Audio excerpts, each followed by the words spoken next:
Vous vous demandez comment faire défiler un texte avec VSDC? Restez avec moi et vous saurez tout. Alors si ça vous intéresse, on y va après ça.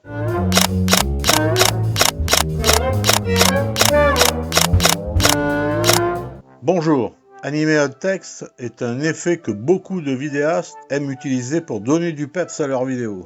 Alors aujourd'hui, je vais vous présenter deux exemples de textes défilants pour vous montrer comment procéder avec VSDC. Je vais commencer par un générique de fin de film avec la liste des participants, puis dans le deuxième exemple, j'animerai un texte pour présenter un lieu touristique. Je précise que ce tuto était sur ma liste des choses à faire, mais à la demande de l'ami Ferdinand, il se reconnaîtra, j'ai décidé de le réaliser plus tôt que prévu. Merci à Ferdinand pour cette bonne idée. Comme d'habitude, je crée un projet vide en cliquant ici et je l'appelle générique. On reste en 1080p, c'est bon, 25 images par seconde et je fais bien. Alors dans ce premier exemple, je vais créer un générique de fin d'un film, c'est-à-dire un générique avec le nom des acteurs et l'équipe de tournage. Alors pour commencer, je crée un texte, je clique sur le T ici et sur texte. De la position de curseur impeccable, il est au début et j'ajoute une couche. Et je dessine la zone où on va rédiger le texte. Je pourrais écrire mon générique dans le carré que je viens de dessiner, mais un générique c'est relativement long. Alors si je dois taper tout le texte ici, ça va me prendre pas mal de temps. Pour ma part, le mieux c'est de créer le texte dans un éditeur de texte, style Word ou le bloc-notes par exemple. Donc là, j'ai préparé mon texte, c'est-à-dire mon générique, et je vais sélectionner tout le texte et je vais faire copier. Je reviens dans VSDC, et là dans le carré en pointillé, là où on voit le curseur qui clignote, eh bien je fais un CTRL-V pour coller, et j'obtiens mon texte. À ce moment-là, je vais sélectionner tout le texte en faisant un CTRL-A, et je vais choisir la police et la taille des lettres. Je pense que je vais lui mettre, on voit que 60 c'est trop gros, je vais lui mettre 48. Ici, je vais aussi centrer le texte. Là, je ne vois pas tout mon texte. Alors, je clique en dehors de la zone de texte et avec la poignée, j'élargis le rectangle. Je pourrais aussi, si je veux, faire redimensionner selon l'objet parent. Comme ça, je suis tranquille. Il prend tout l'écran. Par contre, je ne vois pas tout mon générique. Ce qui est normal, mon générique est très long et il ne rentre pas dans l'écran en 1080p. Donc, il faut que je redimensionne la zone de texte, c'est-à-dire le rectangle en pointillé, pour que je puisse voir tout le générique. Alors pour cela, je vais diminuer l'écran de visualisation. On lit pas très bien, mais c'est pas grave, on voit le texte. Et là, je vais agrandir. En tirant sur la poignée du milieu, je vais agrandir pour essayer de voir tout le texte. Là, c'est pas suffisant, je vais réduire encore un petit peu. Et de nouveau, j'agrandis le rectangle vers le bas. Si je reviens maintenant, voilà, là je suis allé jusqu'au bout. Donc là, je suis un peu trop loin et je remets mon texte comme ça. Donc là, je vois tout mon générique. Maintenant, qu'est-ce que je fais? Je vais déplacer mon générique en dehors de l'écran, un petit peu en dessous. Je le centre, ok, c'est bon. Je diminue encore un petit peu là pour pouvoir travailler facilement. Voilà, je mets ça comme ça. Je fais un double clic sur le texte. Et maintenant, je peux lui appliquer le mouvement. Alors, je clique ici sur la croix verte, ou alors, je viens ici dans Insérer un objet, Mouvement, et je crée le déplacement. À la fin de l'objet, poursuivre la trajectoire, OK. Et là, je déplace mon texte. On voit le rectangle avec les pointillés qui se déplacent. Je le mets un petit peu au-dessus de l'écran noir, qui est l'écran de la vidéo finale.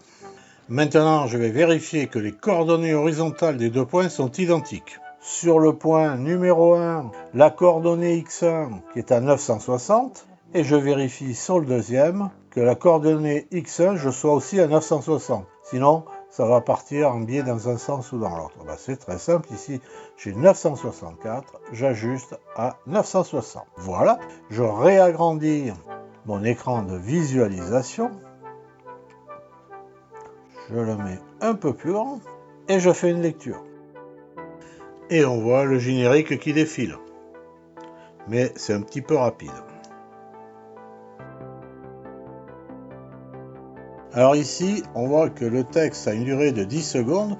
Donc si je veux jouer sur la vitesse de défilement, on va changer la durée du texte. Si je mets plus court, ça sera plus rapide. Si je mets plus long, ça sera moins rapide. Donc dans mon cas, je veux un défilement plus lent. Donc je fais une chose, je vais le mettre à 20 secondes. En le mettant à 20 secondes, le point clé, lui, il est resté sur l'ancienne valeur qui était vers 10 secondes. Je le ramène à la fin. Et là, maintenant, je peux venir ici, je vais mettre en 1080p, et je fais une petite lecture comme ça. Alors ça saute un peu là, parce que c'est à la visualisation, mais c'est pas grave. Et donc je vois défiler mon générique.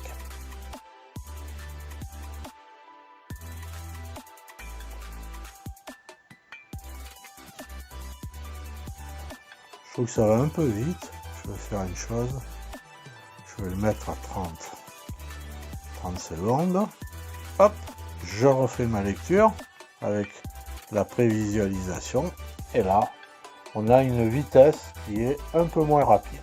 Donc voilà, il suffit d'ajuster la durée du texte pour aller plus ou moins vite, et bien sûr, ajuster les points clés en fonction de cette longueur.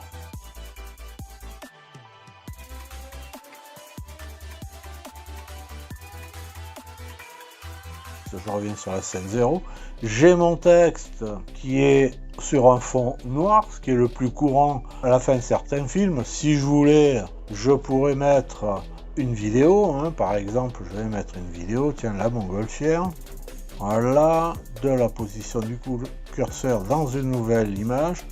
La vidéo doit être en dessous du texte pour pouvoir voir le texte, et le texte, je vais le mettre à la fin, voilà. Si je me mets ici, je fais ma lecture et on voit le texte qui défile sur la vidéo. C'est une autre façon d'utiliser le générique. Alors, je viens de créer un générique, mais qui pourrait peut-être me servir plus tard encore pour d'autres vidéos. Alors, c'est un peu idiot de recommencer toutes les manips. Alors, on va pouvoir sauvegarder cet effet. Alors pour cela, on vient sur la fenêtre des modèles. Ça, c'est une nouveauté de la version 6.8. Je clique sur le texte, mon générique, et ici, je clique sur le plus pour ajouter un modèle. Donc, le modèle prend le nom du texte 1. Moi, je veux qu'il s'appelle générique. Je remplace texte 1 par générique.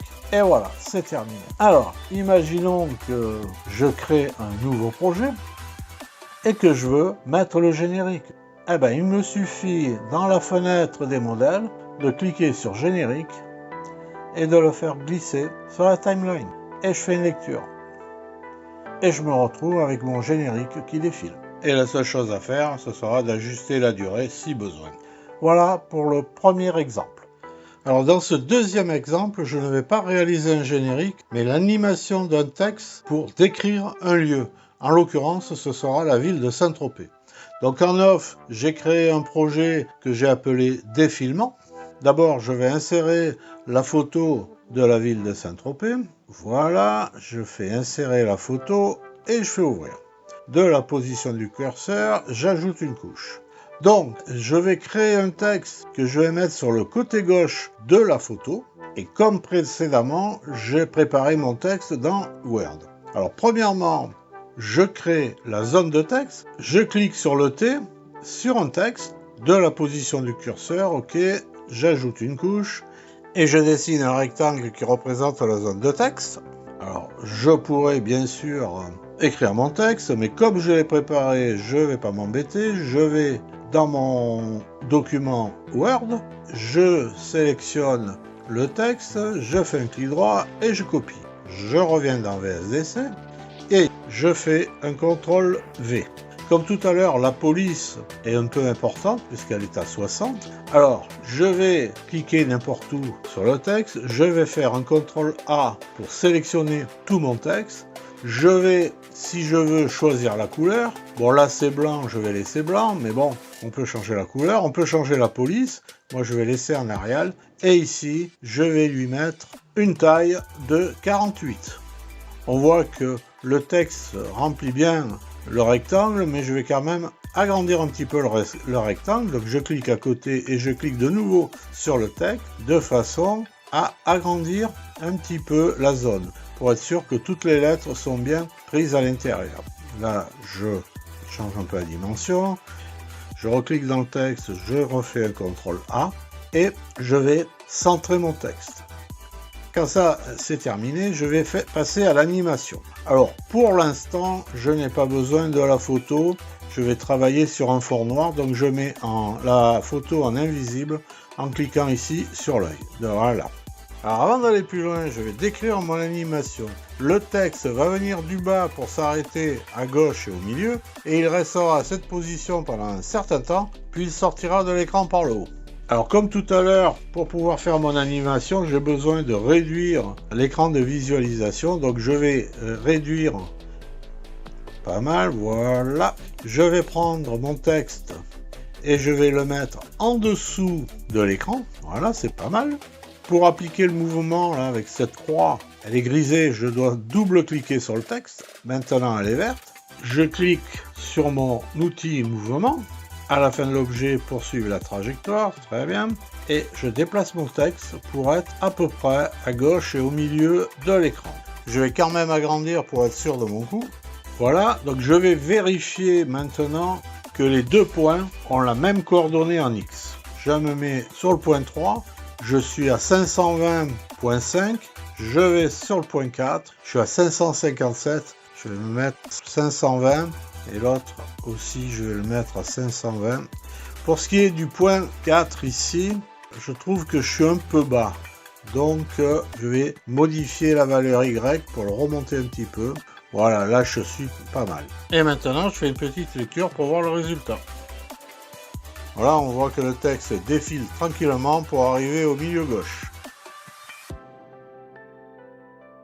Maintenant, mon idée est que ce texte doit rester affiché un petit moment avant de disparaître par le haut. Donc, ce que je vais faire, c'est que je vais prendre le point clé de la fin, je vais le ramener par ici, c'est le moment où le texte va arriver, donc ici c'est dans les 3 secondes et demie, et je vais devoir rester pendant 3-4 secondes à la même position, et ensuite créer une nouvelle animation. Alors qu'est-ce que je fais?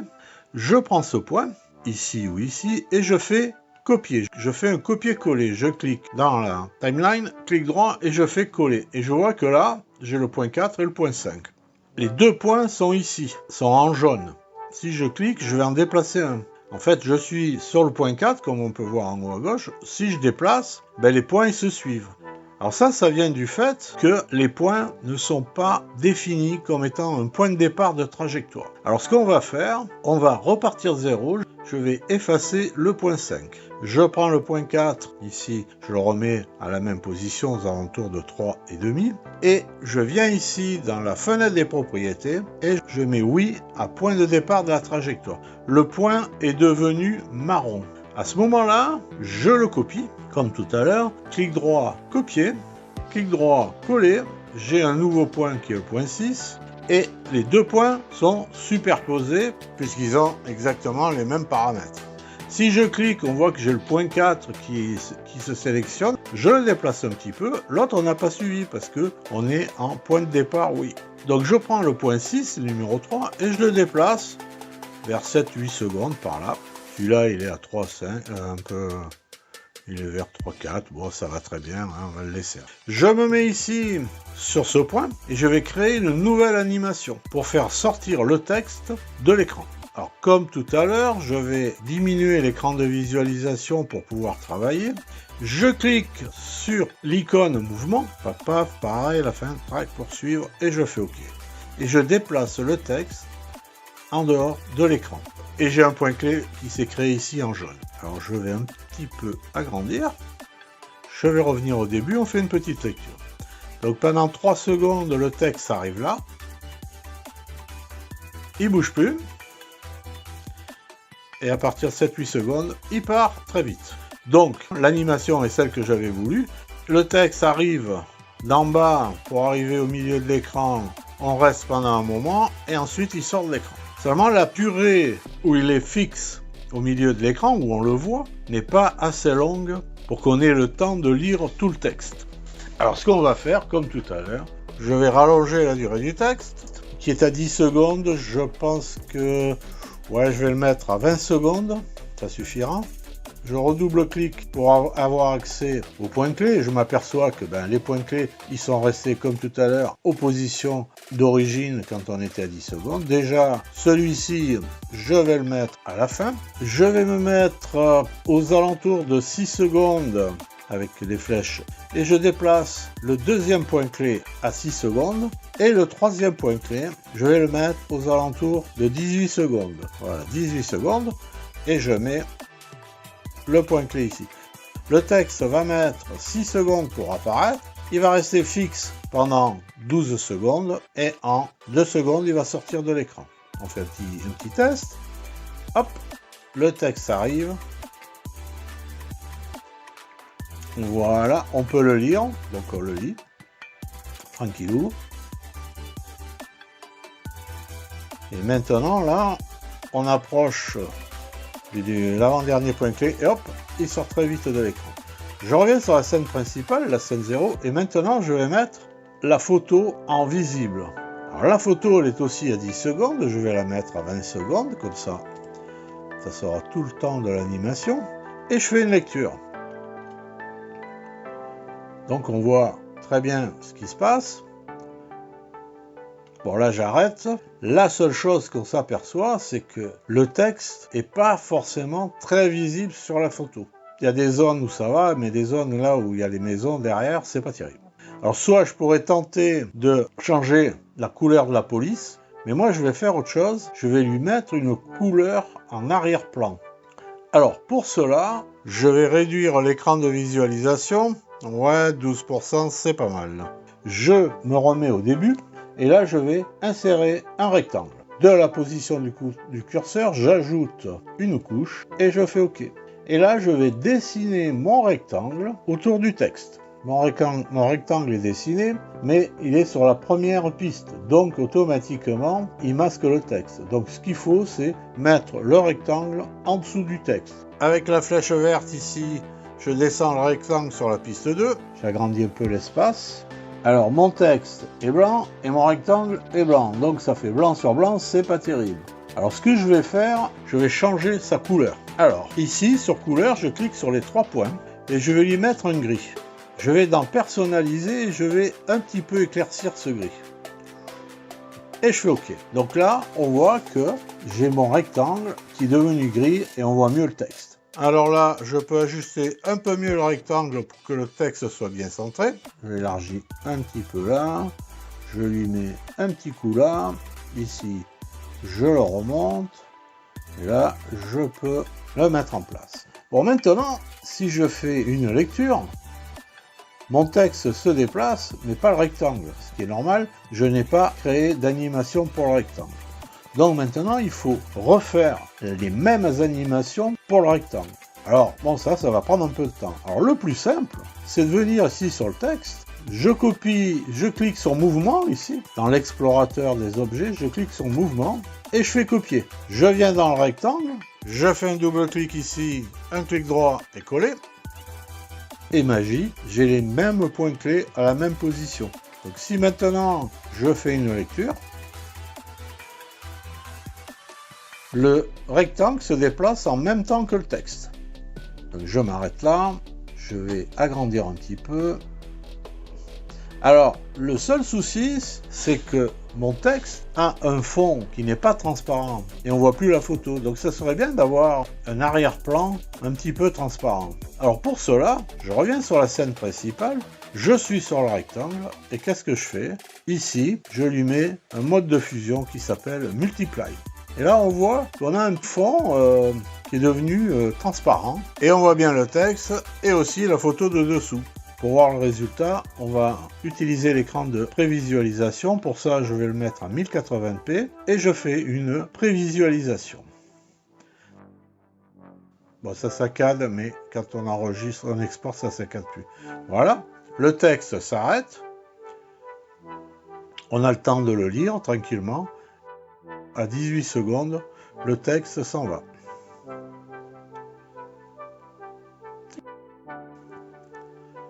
Voilà, et ça reprend. Donc ici, je vais me mettre là. Je peux, si je veux, fignoler un petit peu la présentation du rectangle. Je sélectionne ce rectangle. Et ici, on a la taille des arrondissements. Ah ben, qu'est-ce que je fais? Je vais mettre 25, point virgule 25. Et on voit ici, j'ai mis des angles arrondis au lieu d'avoir des angles droits.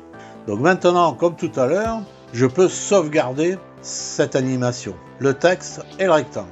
Pour cela, on va dans la fenêtre des modèles ici. Et pour sélectionner notre texte avec son arrière-plan gris en multiply, je sélectionne texte et rectangle. Je clique sur le plus ici. Il m'a créé un modèle qui s'appelle rectangle texte 1. Et moi, je vais l'appeler défilement pour ma gouverne personnelle. Donc là, si on travaille dans un nouveau projet, il suffit de faire glisser le modèle défilement sur la timeline, d'ajuster les temps si nécessaire et l'affaire à régler. Voilà pour le deuxième exemple de texte défilant. Dans cette vidéo, je vous ai montré ma méthode pour faire défiler un texte avec VSDC, mais vous pouvez également l'utiliser pour animer n'importe quel autre objet comme une photo, un logo, etc. Si vous avez un sujet qui vous intéresse, n'hésitez pas à m'en faire part comme l'a fait l'ami Ferdinand. Alors en attendant la prochaine vidéo, je vous souhaite une bonne journée. Ciao ciao.